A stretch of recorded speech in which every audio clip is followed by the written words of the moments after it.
Temuan kasus hepatitis akut misterius di tanah air membuat sejumlah daerah meningkatkan kewaspadaan.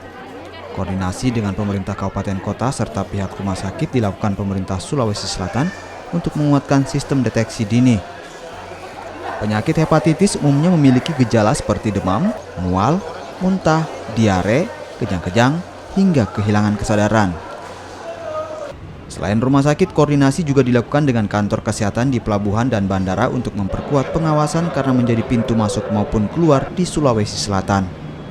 Surat edaran kepada seluruh bupati wali kota se-Sulawesi Selatan, kemudian seluruh direktur rumah sakit daerah yang ada di Sulawesi Selatan, termasuk rumah sakit swasta di dalamnya, kemudian diberikan juga kepada Kepala Kantor Kesehatan Pelabuhan sebagai pintu masuk dan pintu keluar kita di Sulawesi Selatan, dan diberikan juga kepada Kepala Laboratorium Kesehatan atau Balai Besar Laboratorium Kesehatan untuk mengantisipasi hal-hal yang harus dilakukan dalam pemeriksaan laboratorium.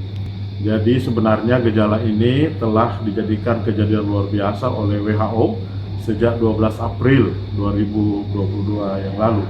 Oleh karena itu, karena ini sudah Mei, saya kira di Jakarta juga sudah terkena, malah sudah ada yang meninggal, laporannya 3 orang.